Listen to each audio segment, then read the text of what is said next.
In this Mercedes Sprinter buying guide, I'm going to teach you exactly what to look for, what the big red flags are that you should keep an eye out for, and also how to buy a van without too much baggage. Since getting my driver's license 19 years ago, I've bought and sold over 25 vehicles. But despite all that experience, I made a huge mistake when buying this Mercedes Sprinter. That mistake ended up costing me about $6,000. There is going to be a lot of information in this video. So to help you guys out, we've actually created a free van buying checklist that you can download from the link below. Let's start by talking about the mistake that ended up costing me almost $6,000, because only a small piece of plastic stands between you and a huge repair bill.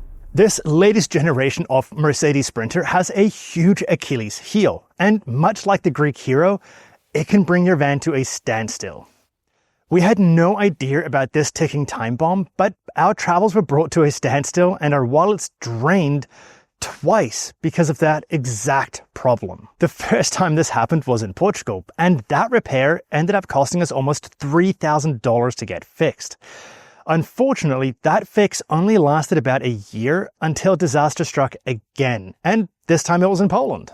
Once again, our wallets were drained to the tune of almost $3,000, and it took them over a week to diagnose and fix the problem. This time, we finally discovered the technical service bulletin that actually had the answer to all our problems. For Sprinters with an automatic transmission, there is a flaw where condensation from the windscreen can eventually drip down and short-circuit this very computer that controls the automatic transmission. The NHTSA has issued a technical service bulletin for this flaw, but unfortunately it's not a recall, which I really think it should be.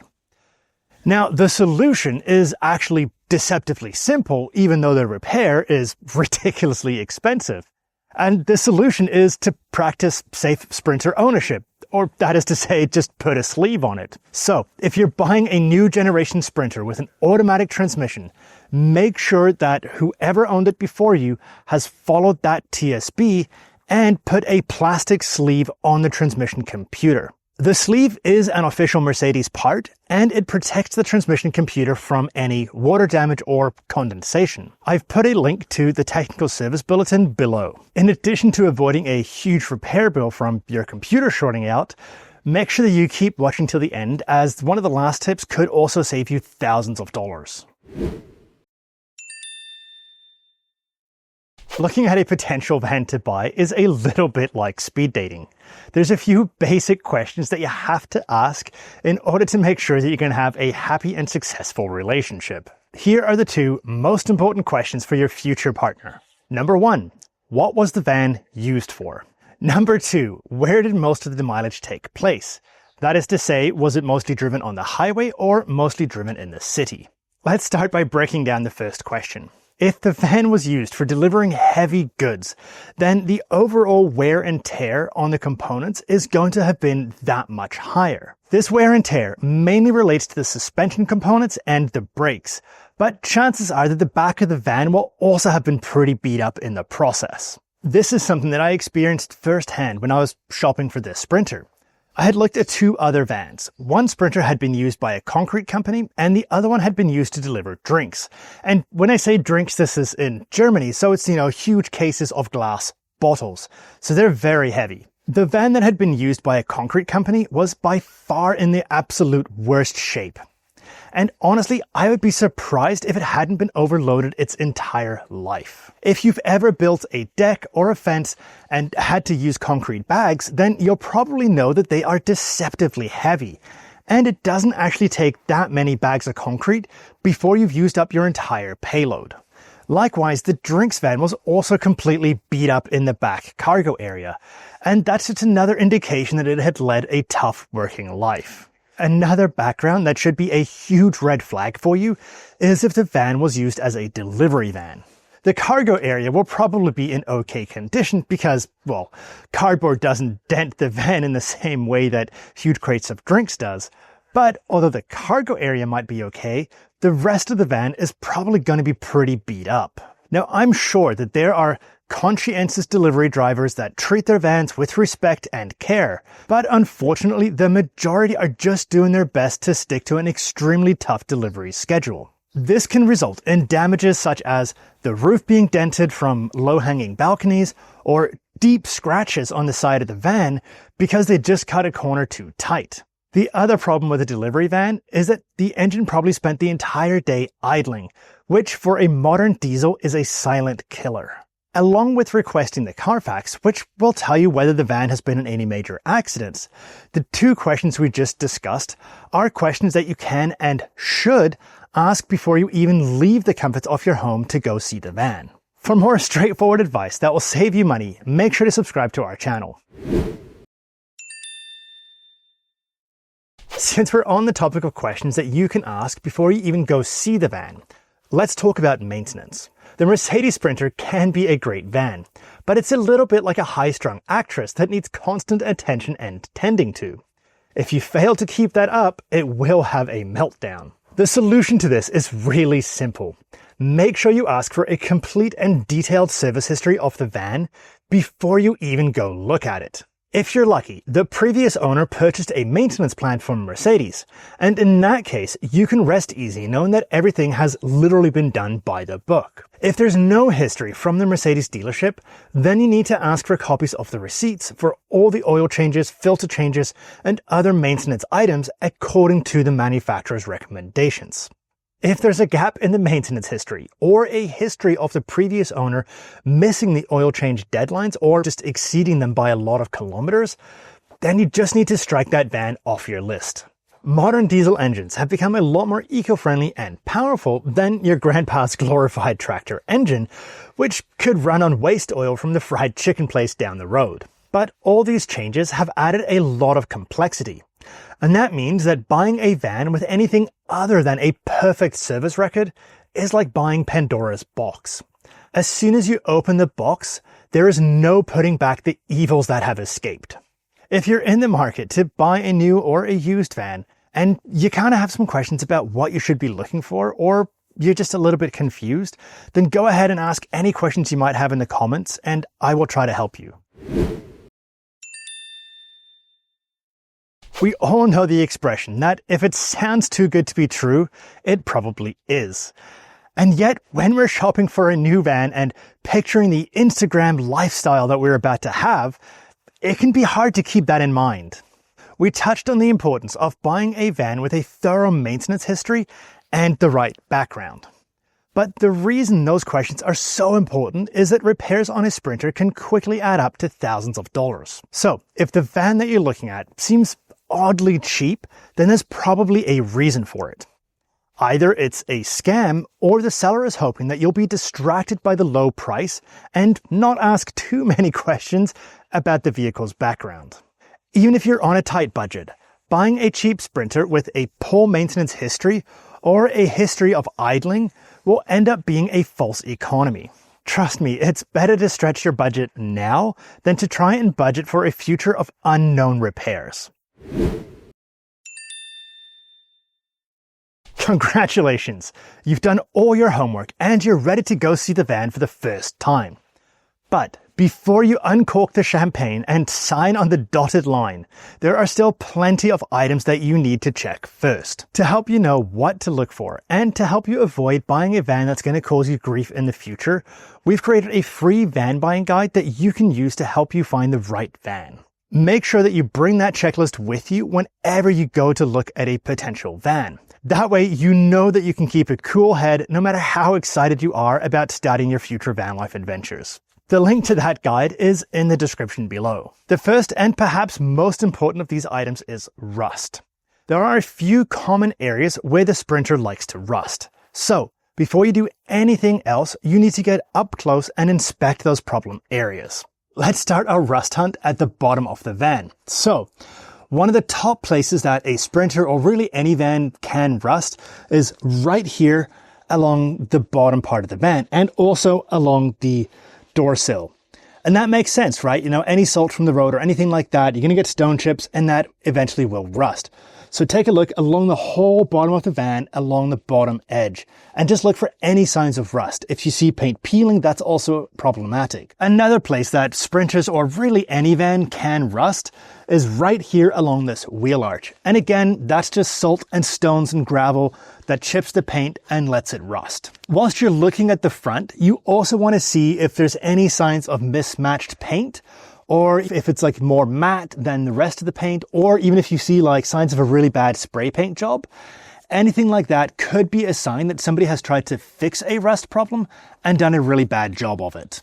Another big problem area of rust, for the Sprinter especially, is right here on the front of the hood. Again, this is stone chips and just salt from the roads or corrosion in the air if you're by the ocean. And so just take a look. You can run your hand along. Just make sure that it all feels nice and smooth. If you feel any bubbles, or obviously if you see, a big patch of rust, well, that's problematic. Another area to look out for is at the very top here. Stone chips and corrosion from the road or from the air can cause rust spots to form right up along your roofline. Whilst you're looking for rust, this is also a good time to check for any sketchy accident repairs. And the best way to do that is with a simple magnet. So if there's any area that you're a little bit suspicious of, just take a magnet and hold it up to it. And obviously if it's metal, it should stick. Now, if it doesn't, then there's a chance that they just repaired the damage with fiberglass. And that's okay for a temporary repair, and it can look okay, but it's never going to be as good as just welding in a new piece of metal. Now that you've looked over the exterior of the van for any signs of rust, it's time to move on to the cab of the van. Since most Sprinters will have most likely been used as work vans, you're looking for any signs of excess wear and tear, and of course the obligatory cigarette burns. Let's start with the driver's seat. Because these are work vehicles, there's a good chance that somebody's been just sliding in and out. And if they just slide, well, that's a lot of wear and tear on the fabric. I have seen so many vans with a rip in the seat right here.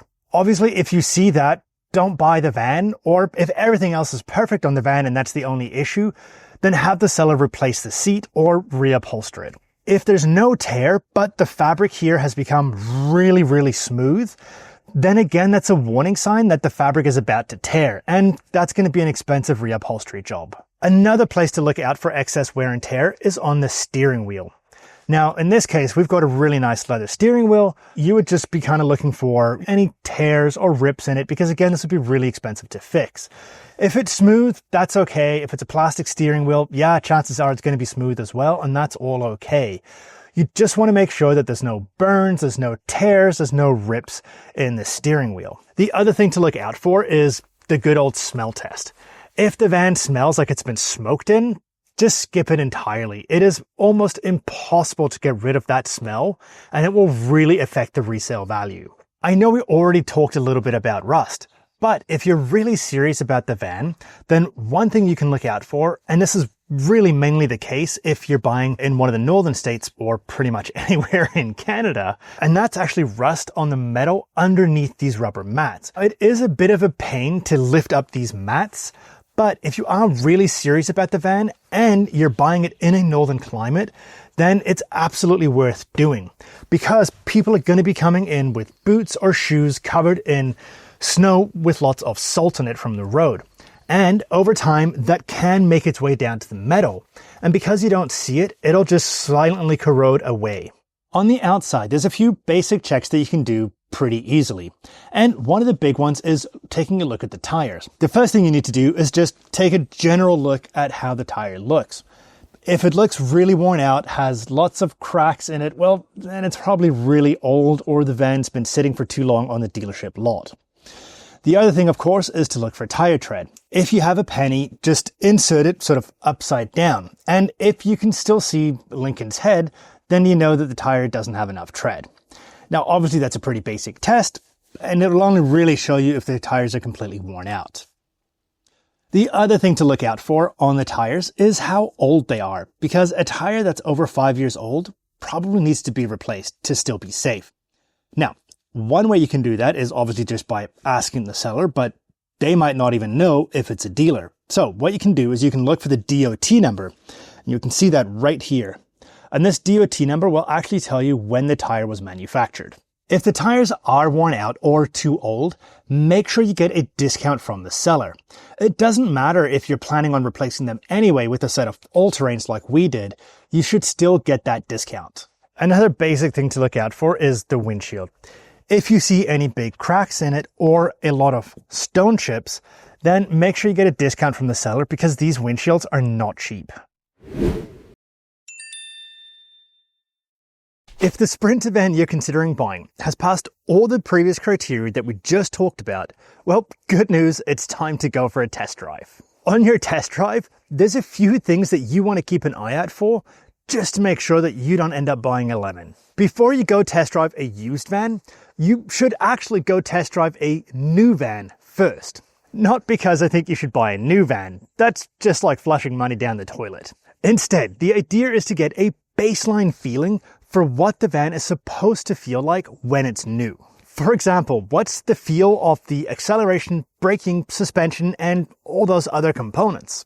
Once you've developed your baseline feeling after driving a new van, you can then go test drive older vans, and that will allow you to potentially spot some problems that you might not otherwise have noticed. For example, if the acceleration on the used van feels a little bit sluggish in comparison to the new van that you test drove, well, then that could be a warning sign. Likewise, if the transmission just doesn't feel as smooth, or if it's a bit jittery or makes some weird jumps compared to the new one, well, that could also be a sign of a potential problem. And again, these are all things that you wouldn't really know whether or not they're normal if you haven't actually tried a new van first. Now, of course, this comparison will only work if you can actually find a used van that matches up with both the transmission and the engine that you test drove in the new van. And even in the current generation, that's not actually a guarantee. Now it's time for the actual test drive. As soon as you get into the van, make sure you turn off the radio and allow yourself a moment to concentrate. If the salesperson is really chatty, which I know from experience they can be, and you might just have to be a teeny bit rude and just ask them to be quiet for a moment. Once you have complete silence, it's time to allow yourself to try and become one with the van. As you're driving, listen to the engine and try to hear if there's any grinding noises or anything that just sounds like metal on metal coming together in a way that it shouldn't. Also, make sure you pay attention to how the transmission is shifting. Is it jumping or stuttering between shifts? How does the steering feel? Is it smooth? Is it easy? Does it feel like it's catching on something at any point? You also want to listen out for any rattles or noises coming from the dash. And when you drive over a bump, do you hear any thuds coming from the suspension? Obviously, a used van will never drive exactly like a new van, and that's to be expected. But the aim with the test drive is to get a sense for how the van was treated. If the suspension makes clunking noises when you go over a bump, well, then maybe it's been driven on and off curbs too many times, or it may have been overloaded for most of its working life as well. Likewise, if you hear any grinding noises or if there are jolts in the transmission, then maybe it just hasn't been serviced properly. Lastly, make sure that you test out all the buttons and features of the van. For example, you should test out all the settings on the radio and make sure that all the buttons on the steering wheel work as well. If the van has adaptive cruise control, make sure that you get a chance to test that on a main road so that you can ensure that the van will actually keep the set distance by itself. You also want to make sure that the backup camera and any other electronic gadgets or upgrades that the van might have all work. Because trust me, trying to fix random electrical issues on a modern vehicle can become really expensive. If everything went well on your test drive, it's time for the final step.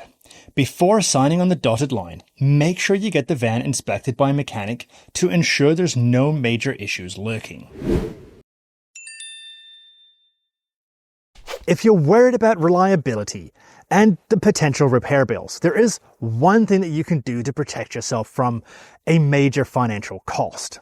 Depending on the age of the van, you might have the option to buy a factory warranty extension. This is a warranty that's directly from Mercedes, not the dealership. And it essentially just extends your factory warranty for a specific number of years and or miles. In Germany, for example, the Mercedes certified used vans will usually give you an extra 2 years of factory warranty with no kilometer restriction.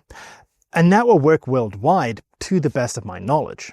In our case, for example, if I had been able to find a van with that warranty, well, we probably would have saved over $6,000 in repairs. If you can't get a Mercedes direct warranty, then I probably wouldn't really bother with it because in my experience and from what I've heard, all the third-party warranty companies are really sketchy and just not worth the paper that the contract is printed on. Now, I'm sure there are exceptions, but I haven't heard of any. Last, but most definitely not least, the best tip that I can give you when you're buying a van is to follow your gut. If you get a bad vibe from the seller, or if something just seems off about the van, even if you can't actually put your finger on it or identify why you get a weird feeling, just walk away. You know, as the wonderfully outdated and utterly unhelpful dating advice always says, there's always more fish in the sea. And when you're spending this much money on a van and your potential future tiny home, well, then it's always better to be safe than sorry. To see how we transformed our 144-inch wheelbase Sprinter cargo van into the tiny home on wheels that you see here, go check out our van tour below.